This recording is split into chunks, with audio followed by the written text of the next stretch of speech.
Hey, welcome back to the Big Ranch Show. As always, thank you for joining me.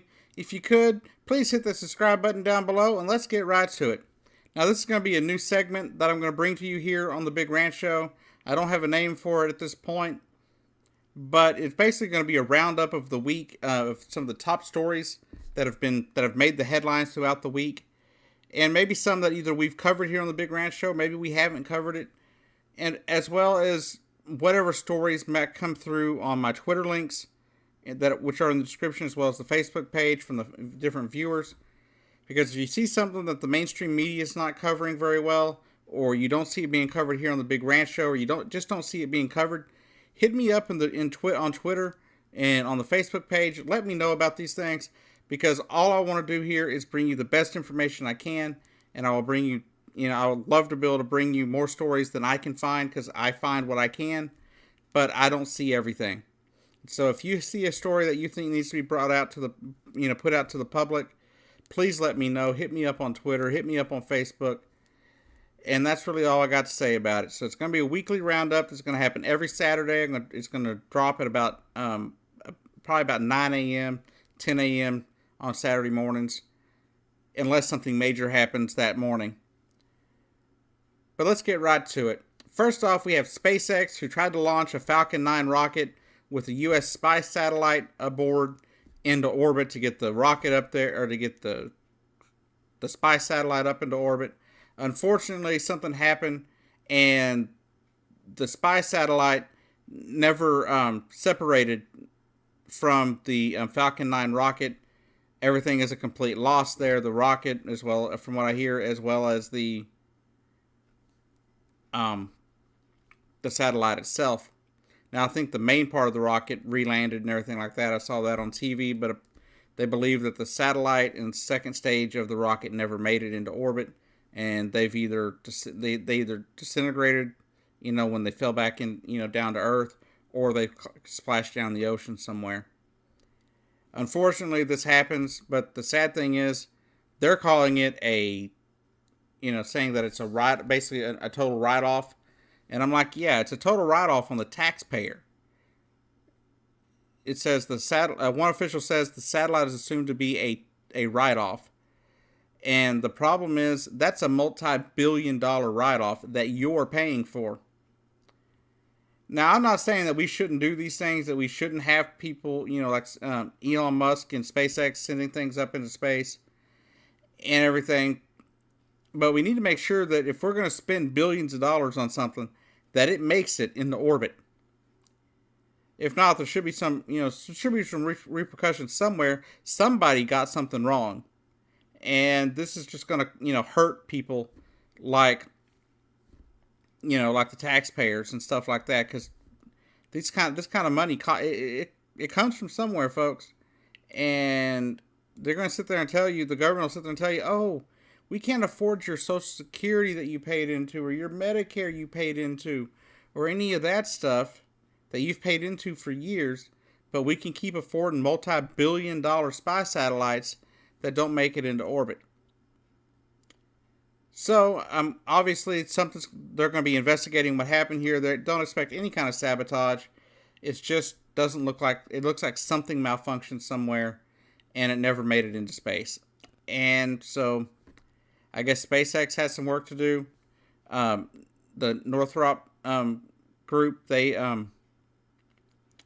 have some work to do to figure out why the satellite that they built, and they secured the the shipment to space by SpaceX. They're the ones that secured this. So obviously something went wrong. I don't know if maybe something weighed more than it was supposed to. I don't know what happened here. There's not a lot of details on it. But if there's more information, we'll bring that to you. Also this week, another big story here that wasn't covered on the Big Ranch Show, but it's turned out to be a really big story, and a lot of people are upset about it. And I think there's some good reason to be upset about some of it anyway. Now, it all started from an H&M post on ad, basically. And in the ad, you have a black child, wearing a green hoodie that states, "Coolest monkey in the jungle." Now, you don't think anything of it. I mean, it's something I didn't even think of. I didn't think it was a, when I first saw it, I didn't think it was that big of a problem. I understood what some people were saying, that there could be some kind of racial undertone to it. But I was just trying to think, maybe, it's a kid's hoodie. People call their kids that, things like, I've been around people that call their kids monkeys and stuff like that because of how they act and everything. It goes all the way back to, I guess, when I was a kid, where they were acting as, we had the whole song, the monkeys jumping on the bed song, which was supposed to be a warning for kids not to jump on the bed.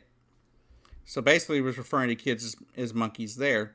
Maybe the choice of a black child might not have been the best option. But then something else comes out that just really, it kind of changed my opinion a little bit. Now, I still think people are being a little oversensitive here. I think people are upset way more than they need to be here. But still, when you get to seeing this, when you see this next picture, there's a problem. And the problem is that you've got another child, a white child, wearing the same kind of hoodie but in orange. And instead of saying coolest monkey in the jungle, it's talking about being a jungle survival expert, which makes it seem as if, there's some kind of racial connection there, trying to make as if, this one kid is basically ruling over the other one and basically surviving this kid, right? The thing is, I don't think that's what was intended. I don't really think that was the intention of these pictures and of this ad campaign or whatever that H&M put out. I don't buy products from H&M anyway. But I don't think that it's as big of a deal as people are making it out to be. I don't think there was any racial thing involved here. I don't think that was their intention. I think we as Americans have become just so super sensitive that we are panicked about everything, and that every little thing that may seem racist, even if it's not, even if it's intended to be completely innocent, I don't think we need to be panicked every time we hear something like this, because you wouldn't say that about, say a kid was say it was right opposite. You wouldn't get nobody to get mad about the white kid being called a monkey. And I understand the racial connotations there.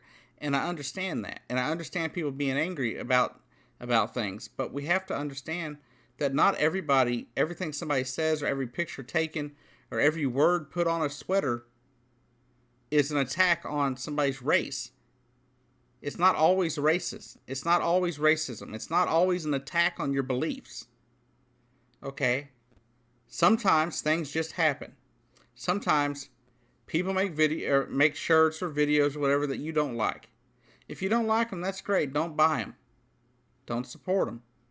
Whatever, that's your right. But there's no reason to get all up in arms and be all upset to the point that it ruins your day over somebody making a shirt that you don't like the words on it. I mean, I've seen shirts around town that say honky on them, being worn by white people. So that was made by somebody.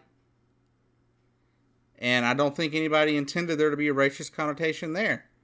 But you could see it if you're super sensitive about that kind of thing. Now, one thing that was interesting about this whole thing is that one of the first people that talked about it really was Canadian singer The Weeknd. He says he woke up this morning shocked and embarrassed by this photo, and I'm deeply offended and will not be working with H&M anymore. And apparently this was one of the people he was working with, sponsorship or whatever, a working relationship there, and he has ended his connection there. Now, if you don't want to work with them, you don't want to buy their clothing products, then fine. But I don't think anybody has to go to the extreme to think that they're automatically think that someone's being racist just because of something that's written on a shirt. I seriously doubt H&M had any plans to do anything racist or anything here. I seriously doubt that was the point at all. So I suggest people calm down and, maybe they wait and see what people have to say about things before they automatically jump to the assumption that it's racism. Not everything is racist, folks. Not everything is racism.